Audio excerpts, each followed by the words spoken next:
Hola a todos, mi nombre es Oscar Lima y les doy la bienvenida a esta primera entrega de Una puesta al día con la historia. Ya son 200 años de la fundación de nuestro país. Y debido a eso, mi querido amigo Don Dano y yo quisimos preparar este podcast sobre la historia de este proceso de independencia que se da hace prácticamente hace más de 200, que se inicia hace más de 200 años, ¿no? Y bueno, quiero darle la bienvenida a mi coanfitrión, Don Dano. Hola, ¿qué tal? Un gusto, aquí todo bien.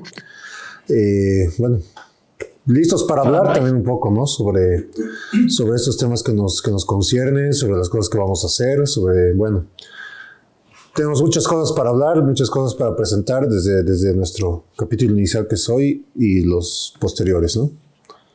Y bueno, vamos a comenzar justamente con el tema de las reformas borbónicas. Y quisiera saber por qué, Don Dano, usted ha decidido comenzar con el tema de las reformas borbónicas. ¿Por qué es importante comenzar con este tema?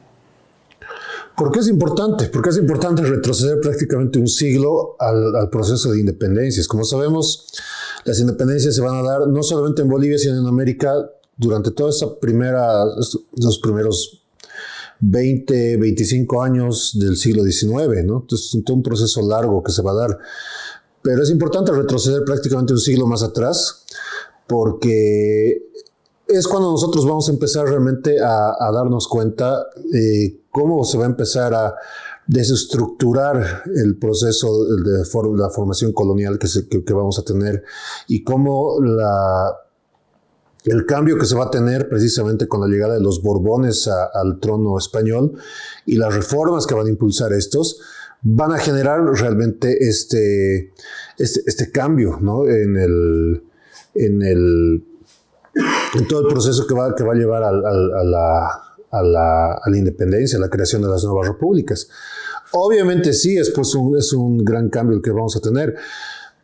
Yendo, digamos, retrocediendo un poco en el pasado ya, bueno, nosotros sabemos que quienes han controlado y han estado bajo control, bajo gobierno de la corona española durante todo el proceso de conquista y consolidación de las colonias han sido pues los Habsburgo, ¿no? Después de que, bueno, termina con la llegada de Colón y la presión de los reyes católicos, el trono es entregado a Carlos I, ¿no? Carlos I, tal vez el gran gobernante de los Habsburgo, y que, bueno, van a gobernar durante todo lo que va a ser los siglos XVI y XVII, ¿no? Obviamente con sus luces y sombras, pero bueno, van a llegar al momento del final de la muerte de Carlos II en 1699, que deja un vacío de poder, ¿no? Lógicamente por muchos asuntos, como sabemos, Carlos II era una persona terriblemente enferma, no tuvo descendencia, no tuvo hijos, tenía muchos problemas de salud, muchos problemas físicos en general, que llevaron un total desgobierno en el momento en el que estaba él, ¿no? En el trono español. Y lógicamente eso también va a llevar un debilitamiento de España en un momento donde precisamente la consolidación del poderío británico, tanto a nivel marítimo como a nivel económico, va a empezar a crecer, ¿no? Paralelamente. Y además de eso, va a entrar en juego un montón de intereses también de las otras potencias europeas interesadas en el control de lo que va a ser el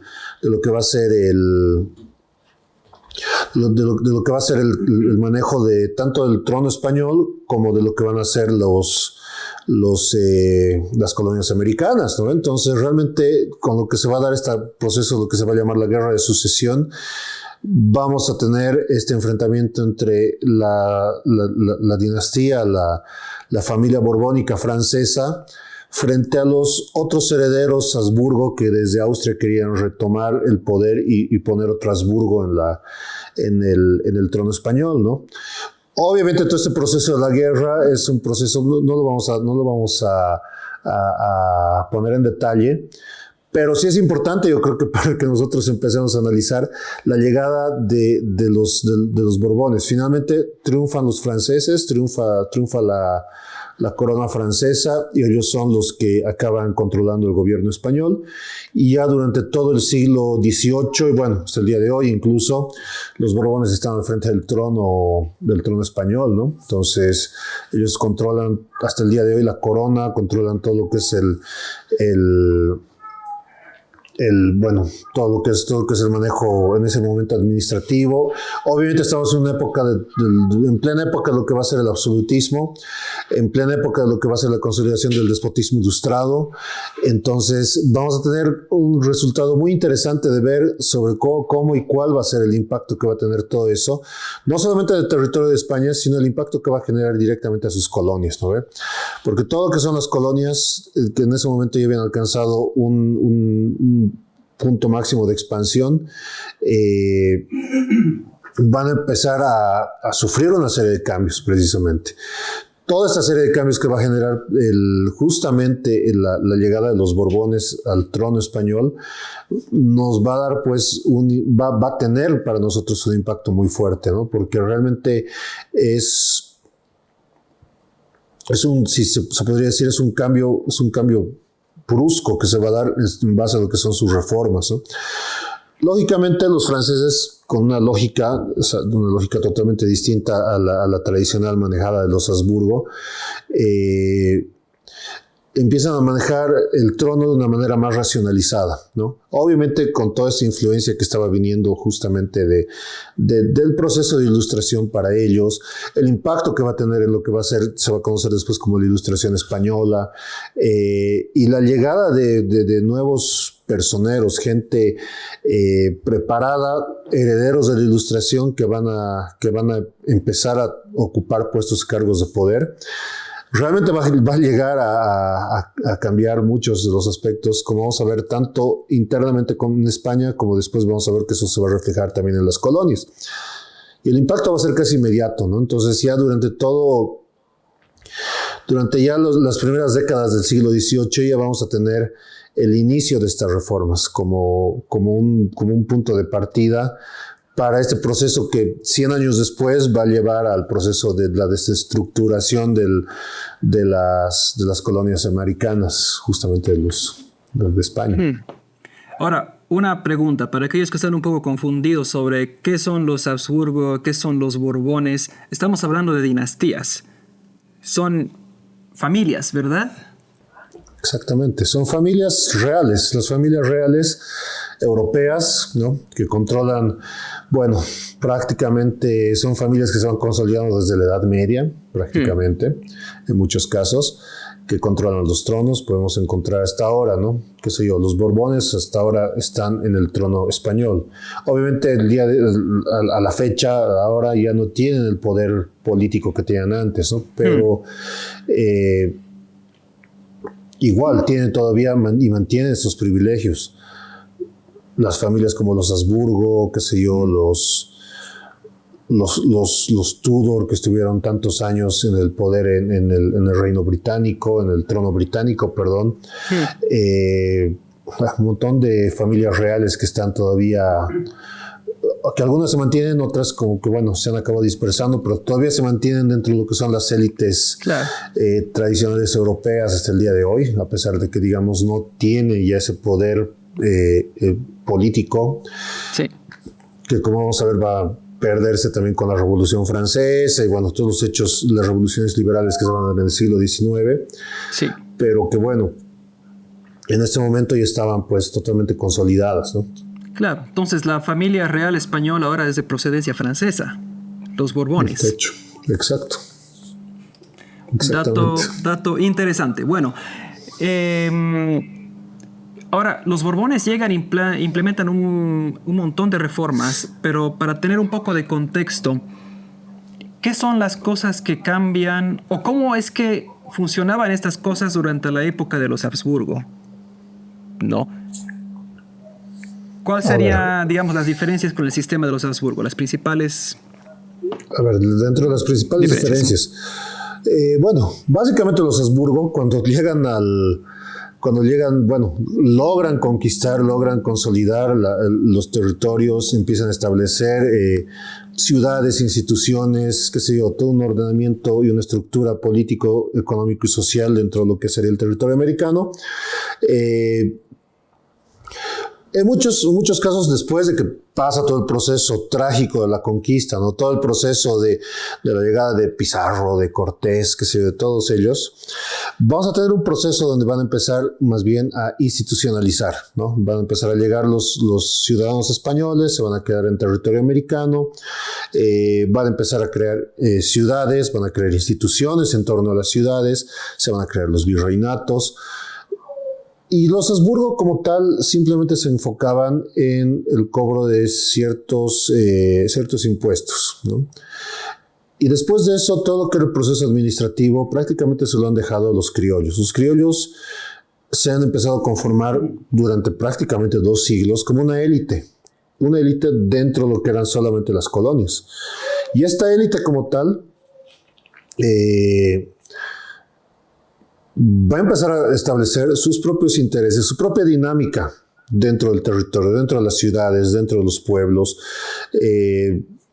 dentro de este entrelazamiento de élites, de relaciones de parentesco familiares, relaciones que se van a relacionar con el poder político, con el poder eclesiástico, con el poder económico.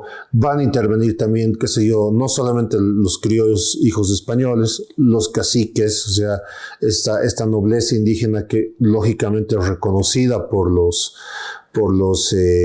españoles, no se desestructura, eso sí que se mantiene ese orden social indígena previo y ellos también van a ser parte de esta coparticipación. Básicamente las colonias americanas tenían hasta un cierto rango de autonomía en ese periodo, previo a los Borbones, ¿no? Llegan los Borbones y empiezan a establecer una red bueno, empiezan como que a reestructurar esto y empiezan a cambiar y le empiezan a dar mucho más interés y mucha más importancia a cómo pueden ellos realmente sacar del jugo a la colonia, o sea, poder realmente que ellos puedan explotar los recursos, explotar el tema de los impuestos de una manera mucho más eficiente en las colonias, para que precisamente gracias a eso ellos puedan obtener mayores ganancias, las arcas del Estado crezcan. Entonces va a haber si se quiere, un interés mayor por parte del Estado español de darle mayor sentido de pertenencia al territorio de las colonias, ¿no? Entonces, eso va a afectar a todos, va a afectar qué sé yo, a criollos, va a afectar a mestizos, va a afectar a los indígenas en distintas medidas, les va a afectar en sus situaciones y en sus relaciones sociopolíticas también, ¿no? Entonces, por ejemplo, el hecho de que en ciertos casos los criollos empiezan a perder el poder. ¿Por qué? Porque las autoridades locales van a acabar volviéndose personas de origen peninsular, españoles peninsulares, que van a viajar a las colonias a establecer puestos de autoridad. Entonces son personas ajenas que van a empezar a ocupar cargos altos dentro de lo que era la dinámica, digamos, de una ciudad. Entonces, todas las élites acostumbradas a la ciudad en repartirse el poder, en distribuirse entre ellos el poder, se va a romper porque va a llegar una persona ajena y él va a ser el que va a controlar y va a gobernar. Entonces, esos criollos que estaban acostumbrados a mantener el poder, se van a ver mermados con el tema del poder local que van a tener con respecto a la llegada de estos españoles ajenos totalmente a ellos y con una visión totalmente distinta además de cómo administrar, ¿no ve? Porque bueno, obviamente si estamos hablando de una dinámica de las élites y de cómo funcionaba dentro de un sistema local, obviamente por debajo había corrupción, había intereses, había amiguismos, había toda esta dinámica de nepotismo y corruptela interna desde el proceso colonial. Tanto lo criticamos el día de hoy, es una cosa que hemos heredado desde hace 400 años atrás, ¿no? Entonces son cosas que se han permanecido, tal vez si se quiere, en nuestra cultura, lamentablemente, ¿no? Y además de eso, pues bueno, llegan estos españoles con una lógica completamente distinta, como estaba diciendo antes, ¿no? Entonces es una cosa completamente abrupta para ellos. Otro es el tema económico, el tema de que realmente va a haber un cobro serio de impuestos, ¿no? Van a tomar, en realidad ya van a empezar a tomar seriedad el manejo del cobro de impuestos. Antes de eso, casi todo lo que era lo que ingresaba dentro de las arcas de la colonia eran principalmente los impuestos por el tributo indigenal, que eso desde casi el inicio del establecimiento de los territorios conquistados se va a empezar a implementar. Y bueno, va a ser el que más se va a mantener a lo largo del tiempo. Pero bueno, la llegada de otro tipo de deberes impositivos que van a empezar a caer encima de criollos, de mestizos y bueno, también de los indígenas, va a generar también un malestar, ¿no? Otras cosas, por ejemplo, el interesante experimento que tienen los jesuitas en las misiones chiquitanas de Mojos y de Paraguay van a desaparecer, ¿no? Precisamente una de las decisiones más polémicas de los Borbones, es decir, expulsarlos a los jesuitas, y que bueno, además estos jesuitas que tenían un sistema y organización completamente distinto a cómo funcionaba el resto de la administración de las otras colonias, van a empezar pues, van a expulsarlos a ellos y les van a empezar a implementar de una forma directa, sin intermediarios y sin nada, la llegada del Estado de una, ¿no ve? A todas esas poblaciones indígenas que habían vivido casi como un estado de paz, de pacificación. Entonces se va a romper un poco este proceso de lo que se conocía como la Pax colonial del siglo XVII, ¿no? Después de un siglo XVI muy lleno de violencia, guerras civiles, conquista, etcétera, el siglo XVII es una etapa de consolidación, perdón, de todo el proceso colonial, ¿no? Pero ya después, el siglo XVIII es otra vez un momento de desestructuración por estos cambios que van a haber, ¿no? Entonces, toda esa consolidación que se había dado en el siglo anterior, otra vez se va a empezar a dar la vuelta, va a empezar a revolverse un montón. Y además de eso, también va a ser la creación de las intendencias, que yo creo que de los virreinatos por un lado y de las intendencias por el otro, ¿no? Precisamente la creación de los virreinatos, tanto de Río de la Plata como de Nueva Granada, va a mermar un montón el poder del Perú, ¿no? El virreinato del Perú y especialmente las élites limeñas que estaban consolidadas como el centro del poder en Sudamérica, van a empezar a perder ese poder precisamente a costa de Buenos Aires, a costa de Bogotá, a costa de la creación de otras ciudades que van a empezar a quitarle un poco de esa importancia central, ciudades como Quito, como La Plata, que van a empezar a quitarle un poco de ese su poder y el interés que tenía Lima como el centro de la capital del virreinato, ¿no? Entonces, esas cosas como que también van a ir cambiando, modificando completamente todo lo que sería esto. Wow, interesante. Son bastantes cambios. Se podría decir entonces que la sociedad colonial en América estaba acostumbrada a tener cierta autonomía durante la época de los Habsburgo.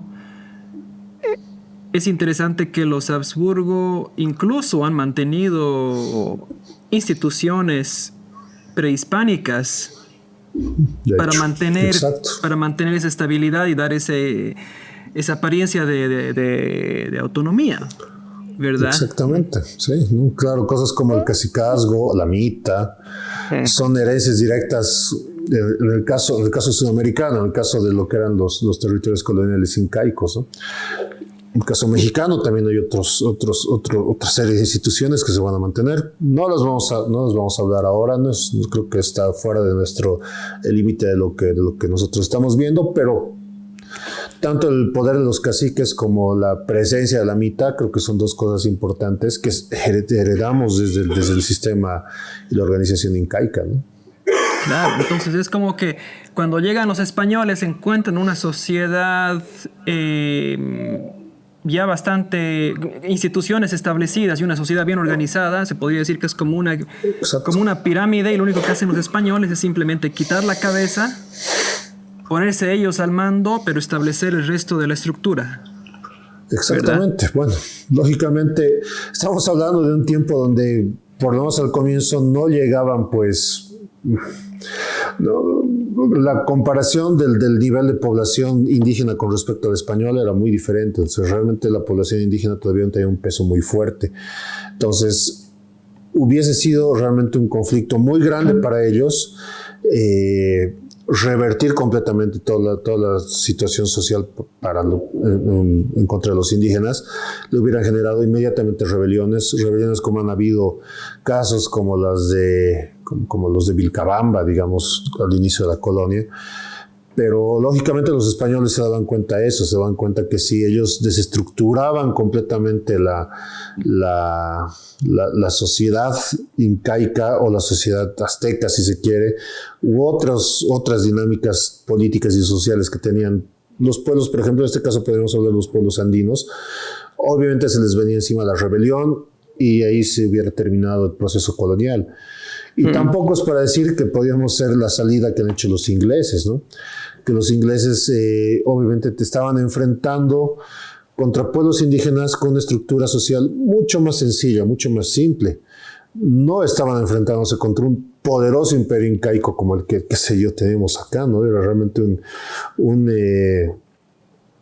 imperio impresionantemente organizado, con una estructura social fuerte, que venía de una herencia tradicional de varios siglos, con una serie de culturas previas, que podemos ir hasta Tiahuanacu, a los Aymaras, mucho más atrás, a Huari, qué sé yo, ¿no ven? Un montón de civilizaciones que se han dado previamente a los incas y que, bueno, pues ya venían con esa consolidación de su estructura social, sus dinámicas políticas, etcétera, ¿no? Entonces, sí, no estábamos hablando de lo mismo. Claro.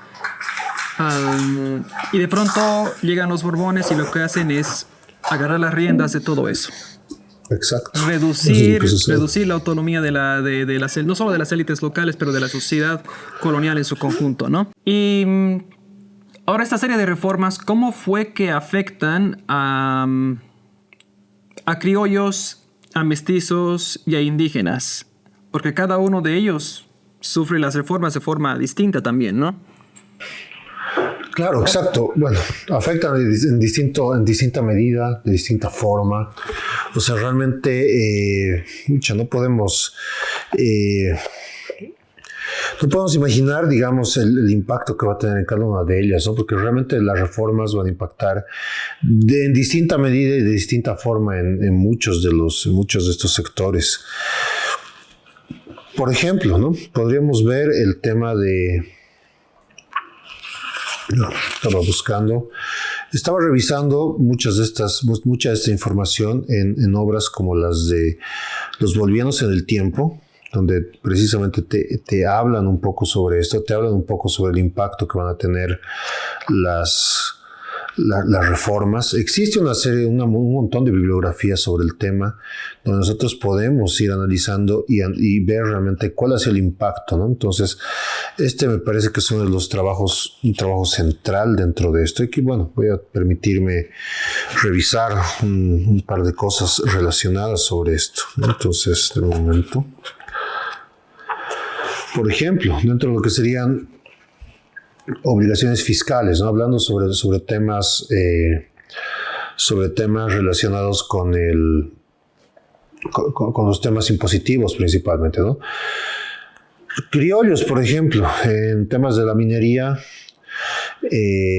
se afecta, por ejemplo, a los azogueros o dueños de minas, ¿no? Entonces ellos empiezan a pagar un porcentaje mayor por el tema de la producción minera, ya sea de la minería de la plata, la minería del oro u otro tipo de minería que se realizaba en ese momento.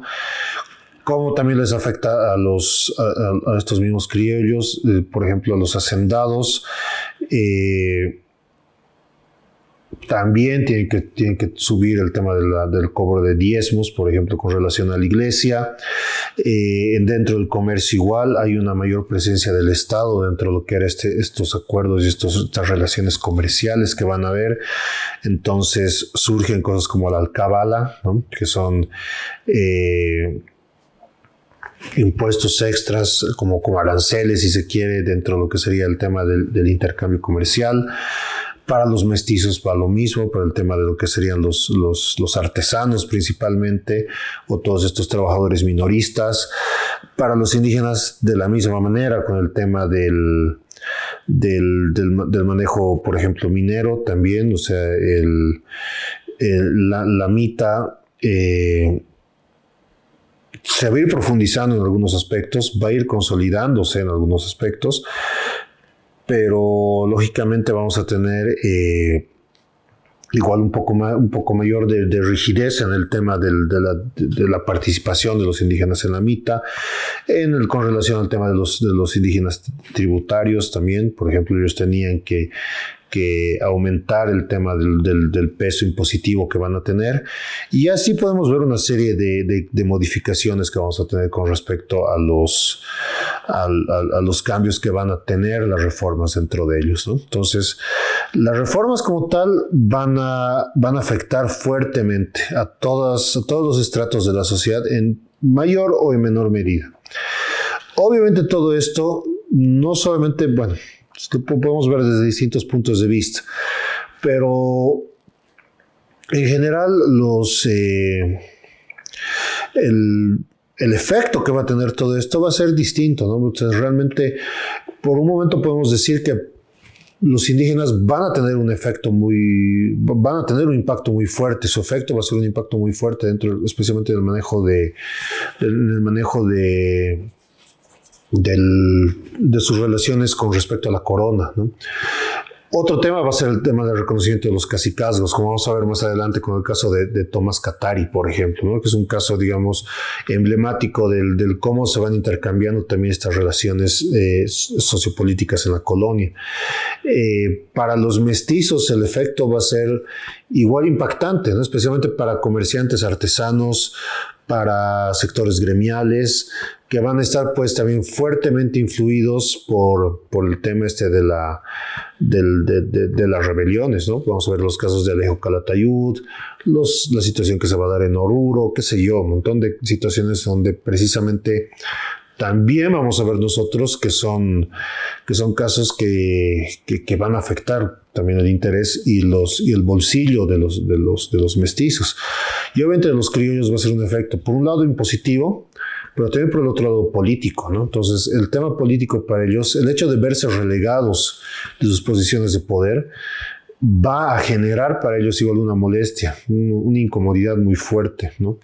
Al punto de que ellos van a llegar a ver la necesidad de relacionarse y de aliarse en muchos casos con otros sectores de la sociedad, tanto con mestizos como con indígenas, para buscar ciertos objetivos, ¿no? O sea, porque realmente hay casos como, otra vez, nuevamente podemos volver a hablar sobre Oruro o sobre lo que es Tupac Amaru principalmente, que en muchos casos van a intervenir y van a ser parte de lo que son las rebeliones, criollos, mestizos e indígenas por igual.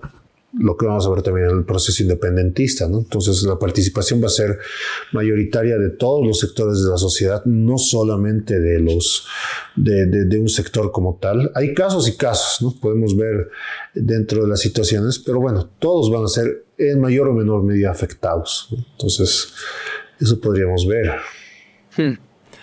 Ahora, si no me equivoco, uno de los motivos por los que los Borbones deciden implementar estas reformas, sabiendo que a los criollos no les va a agradar mucho, es justamente por el tema de la corrupción.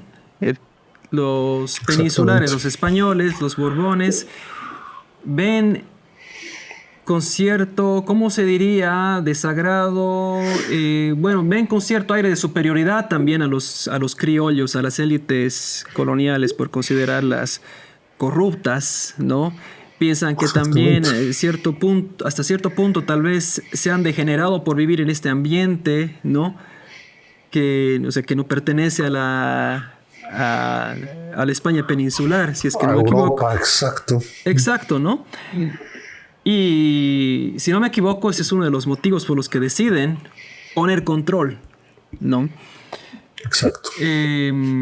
Ahora, los criollos, por su parte, ellos piensan que, bueno, obviamente ven que sus privilegios están siendo amenazados y piensan que tienen derecho a estos puestos de poder porque son, o sea, racialmente son españoles, si se puede utilizar esa, no me gusta usar el término raza, ¿no? Pero piensan que son de sangre pura y que por tanto pertenecen, son igual de españoles que el resto, pero por haber nacido en el continente, ellos deberían ser los que están a cargo de los puestos, ¿verdad? ¿Estoy en lo correcto o...? Exactamente, es así totalmente, es totalmente así, ¿no?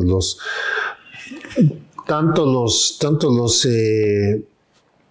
peninsulares que los veían por encima del hombro a los criollos americanos, a los españoles americanos, como los otros que, bueno, decían ser, en muchos casos eran herederos o descendientes de los conquistadores, descendientes de los encomenderos, descendientes de los primeros españoles que habían llegado al proceso de la conquista. Entonces, muchos de ellos tratando, y se conseguían títulos nobiliarios, se conseguían una serie de ¿qué se llama? De nombres y de usos, que sea el uso de hidalgo, el uso de don o doña. Como don eran Dano. Pues, exactamente, imagínate. eran parte de sus usos normales, ¿no? Ellos como criollos se sentían dueños del territorio, que estaban prácticamente, si se quiere, predestinados para gobernar ese territorio, ¿no? Entonces, que lleguen los reformadores, que llegue la reforma de los Borbones franceses, para ellos ha sido un impacto muy fuerte a lo que decían, precisamente lo que decías, ¿no? Están atentando contra nuestros privilegios. Entonces, atentar contra nuestros privilegios, precisamente eso los vuelve a nuestros enemigos, porque están afectando no solamente mi prestigio como vecino prestigioso del pueblo, de la ciudad o de donde esté, sino también estás desprestigiando, estás poniendo en duda mi calidad como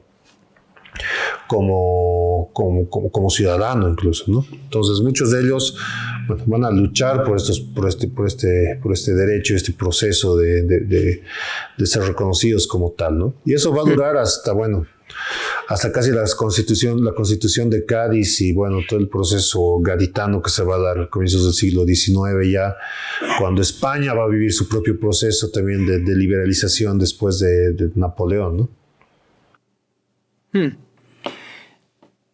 Y bueno, hablando un poco de lo que es la audiencia de Charcas, que es lo que vendría a ser Bolivia tiempo después, ¿verdad?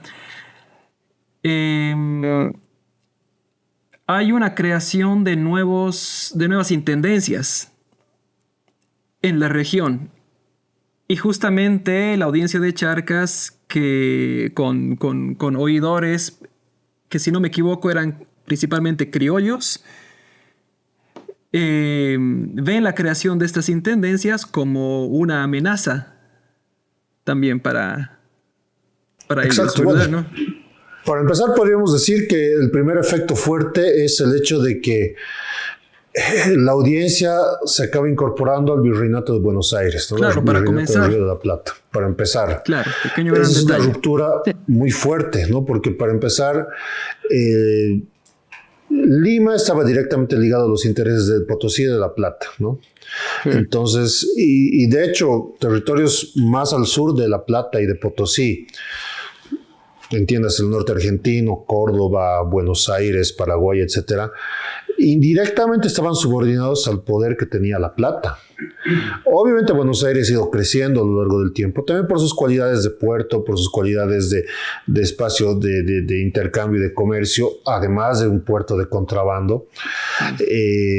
Y precisamente eso les ha dado y les ha otorgado un estatus mayor que fue reconocido por los Borbones. Y claro, pues ellos acaban siendo la cabeza del nuevo virreinato, ¿no? Entonces, sí, de pronto los chuquisaqueños, los potosinos se acaban dando cuenta que sus órdenes ya no están en Lima, sino están en Buenos Aires, y que todo su ordenamiento tiene que llegar hasta Buenos Aires. Entonces, para ellos va a ser un primer cambio, y que después lleguen las intendencias que va a acabar modificando todo lo que es el ordenamiento territorial y las dinámicas que van a tener en el territorio. Entonces va a ser una afectación muy fuerte dentro de lo que sería esta geografía política. Creo que se crean, después de la creación del Virreinato de La Plata, hay una creación de distintas intendencias en el nuevo virreinato. Creo que son 4 intendencias que se crean en Bolivia, si no me equivoco, la de La Paz, la de Potosí, La Plata y la de Santa Cruz. Cochabamba y Santa Cruz, que estaban prácticamente... tenía sede en Cochabamba, ¿verdad? No. Exacto. Sí. Bueno, y se crea ya una serie de no sé, tensión entre estas intendencias y la audiencia de Charcas, ¿verdad? Es una de las consecuencias a nivel de nuestra región, de una de las consecuencias de las reformas borbónicas, ¿no? Bueno, ¿en qué medida estas reformas pueden ser consideradas como una causa principal de la independencia latinoamericana, entonces, ¿no? ¿Son la principal causa o...? No se puede decirse que sea la principal causa, pero sí es una causa, una razón muy fuerte para que se desate después, ¿no? O sea, bueno, no estamos haciendo esto, por ejemplo, simplemente para llenar el programa, porque de hecho se va a producir los efectos que va a tener el virreinato, que va a tener las reformas, perdón, que las reformas van a tener, los efectos que van a tener las reformas, van a influir directamente en todo el proceso de la emancipación y en todo el proceso de las independencias. La molestia que va a haber, el poco interés que van a tener las autoridades borbónicas de retroceder en las reformas, sino que van a mantener y van a consolidar estas reformas a lo largo del tiempo, va a generar un descontento permanente en la población, en todos los sectores de la población americana. Entonces, va a ser uno de los principales detonantes. Justamente vamos a ver otros factores que van a haber, ¿no? Desde la influencia de la Revolución Francesa, la influencia de la independencia de los Estados Unidos, la independencia haitiana, el impacto de Napoleón, obviamente la Ilustración. Hay una serie de impactos que se van a dar durante todo este periodo, durante este muy interesante siglo XVIII y siglo XIX, que van a influir de la misma manera, ¿no? La presencia inglesa. Entonces, que van a tener igual un impacto y una explicación del por qué se ha realizado esto en el caso del proceso de las independencias, pero no podemos descontar para nada el tema de las reformas borbónicas. O sea, las reformas es probablemente uno de los puntos iniciales si nosotros nos podemos hablar sobre las independencias de América. Que no se puede dejar de lado eso. Y bueno, ya en el siguiente episodio vamos a empezar a hablar de los primeros levantamientos en nuestra región, los de 1780 a 1782, este levantamiento indígena, liderado primero por Túpac Amaru, después Tomás Katari, Túpac Katari, ¿no? Entonces, es el siguiente tema que vamos a tocar. Pero ahora, para terminar este tema, en el día de hoy, si es que no hay nada más que usted quiera agregar, don Dano.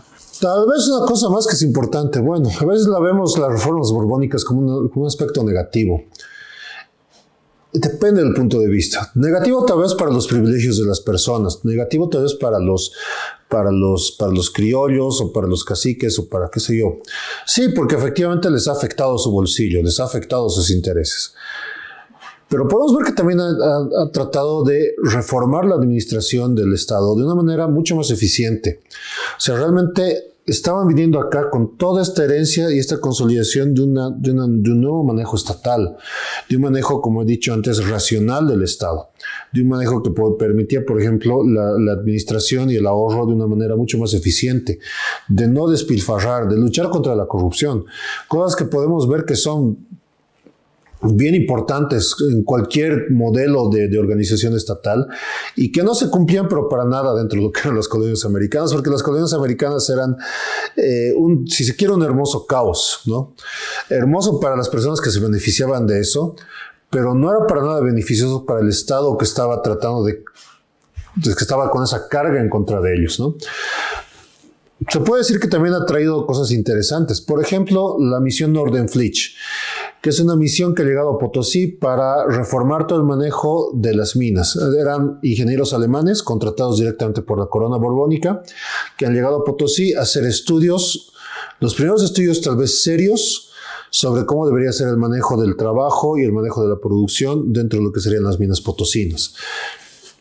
Nos ha dejado temas muy interesantes, o sea, realmente son los primeros estudios técnicos que se puede hablar sobre el tema minero en lo que va a ser el territorio boliviano, ¿no? O sea, es realmente una cosa impactante, importantísima, para ver cuál era la visión desde el siglo XVIII de cómo se debería manejar el tema de las minas, cómo se debería racionalizar el tema de las minas. Y sin lugar a dudas, me imagino que es algo que debe influir también mucho en todo el proceso del manejo de minas que vamos a ver siglos posteriores, ¿no? El manejo de la plata, el manejo del estaño, qué sé yo, ¿no? Bajo unas lógicas ya, digamos, de una economía capitalista plena. El impulso que va a tener al desarrollo y a la apertura hacia la ciencia. El mismo hecho de, qué sé yo, de que gente como Humboldt pueda llegar al territorio americano, pueda investigar, pueda dar muchos más aportes a la ciencia, ha sido precisamente gracias a la apertura de los Borbones, porque antes esto estaba completamente cerrado para la presencia de estudiosos o de científicos de cualquier índole. En este caso, por ejemplo, de estos científicos alemanes, de la importancia de Humboldt, ¿no? Que es tal vez uno de los pensadores más importantes que hemos tenido aquí en la región. No ha llegado a Bolivia, lamentablemente, ¿no? Pero los impactos que han tenido en todo lo que sería el continente son importantísimos. Los estudios, el legado del trabajo científico que tiene Humboldt es pues también gracias a los permisos que han sido llevados por los Borbones. O sea, realmente las reformas borbónicas son un tema bastante interesante para estudiarlo, obviamente con sus luces y sombras, que realmente pues ha permitido un serio proceso de organización. Me estoy olvidando que está muy importante. Ha permitido la creación y el establecimiento de un pensamiento propio, indirectamente, un pensamiento propio americano, ¿no? El hecho de la llegada del influjo de ilustrados, de gente que estaba con una mentalidad completamente distinta, que llegaba con un manejo administrativo completamente distinto, herederos muchos de ellos de la ilustración española principalmente, que van a llegar a administrar y van a empezar a hacer cambios importantísimos. En el último periodo del siglo XVIII y lo que es el inicio del siglo XIX, aquí en Bolivia vamos a tener a gente como Francisco de Viedma en Cochabamba, vamos a tener a gente como Francisco Paula Sanz en Potosí, a Cañete, al mismo Juan Sánchez Lima en La Paz, gente que realmente va a aportar con sus ideas en el manejo administrativo del gobierno. Y son gente que van a venir con toda esa herencia y ese bagaje cultural de la ilustración. La decisión de la creación de la Academia Carolina en la ciudad de Chuquisaca o La Plata, ¿no? Realmente va a sentar las bases de todo el pensamiento de la independencia americana. ¿Por qué? Porque ellos van a establecer esta escuela, este espacio de formación que va a permitir también el debate y el intercambio de ideas entre las élites criollas americanas, ¿no? Y deben ser gente tan importante como Mariano Moreno, Castelli, Sudáñez, etcétera, etcétera, etcétera. Muchas personas que van a empezar a formarse, Saavedra, van a empezar a formarse en esa escuela y van a empezar a expresar sus ideas con respecto al impacto que va a tener eso, ¿no? Entonces, y eso se lo debe también directamente a lo que es las reformas borbónicas, el impacto que van a tener estas. Entonces, realmente no podemos echarle, digamos, todas las culpas o caerle con todo, con estos borbones malditos, etcétera. No, porque no funciona así. Porque realmente podemos ver que... No es que con los Habsburgo todos vivían mejor y ahora llegaron los borbones y lo echaron todo para... Ok, tampoco es así. No funciona de esa manera. O sea, tampoco... En la historia, bueno, no hay los buenos y los malos. Hay distintos matices en donde podemos estudiar desde distintas perspectivas. Y funciona de esa manera, ¿no? Entonces, realmente, que nosotros podamos ver esto, podemos también verlo desde un punto más amplio. Entonces, en eso los borbones han hecho cambios bien interesantes que es necesario y que se deberían analizar y estudiar mucho más. Claro. Y realmente... me parece un tema que podría dar para mucho más, pero obviamente no podemos estar aquí 3 horas charlando del tema. Hay una diferencia enorme entre la capacidad entre un intendente y la de un corregidor en tiempos antiguos, ¿no? Totalmente. ¿Verdad? Es el intendente... Estamos hablando de sujetos ilustrados y eficientes, ¿no? Exacto. Justamente como usted, don Dano, mencionaba el caso de Viedma, releí hace poco que, o sea, él en persona había asumido la responsabilidad de visitar hasta el último confín de su extensa provincia, elaborando un inventario de sus riquezas, población y medios de transporte, ¿no? Imagínate sí. Los aportes. Y los aportes de Viedma prácticamente es un estudio casi antropológico, si se quiere, sobre el territorio, ¿no? Claro, bueno, por el detalle del manejo de recursos, el manejo de... Realmente es un estudio moderno de lo que era la realidad de su territorio, del territorio que él estaba encomendado, ¿no? Entonces, es impresionante. O sea, realmente no hay punto de comparación con un corregidor corrupto que prácticamente te aprobaba las cosas porque le llegaba dinero de intercambio, ¿no? Entonces, es una diferencia muy grande entre una cosa y otra. Exacto. Por si acaso, por las dudas, leía un poco sobre el libro de José Luis Roca, de Fisonomía del Regionalismo Boliviano, por si alguien se preguntaba de dónde había leído. Un gran trabajo de Roca, la verdad es un gran aporte. A Roca creo que tenemos que ponerlo, es el gran estudioso del regionalismo, de los estudios regionales bolivianos. Entonces, yo creo que es importantísimo tomarlo en cuenta, ¿no? Como usa su frase al inicio del libro, lo tengo acá igual a la mano, así que estamos en las mismas. Otra edición, pero es la misma, y me encanta su punto de partida. Bien, para la cámara, para la foto.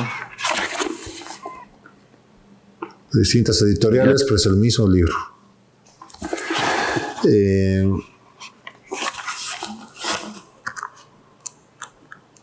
Me estoy perdiendo en su prólogo, que es un gran prólogo, me parece.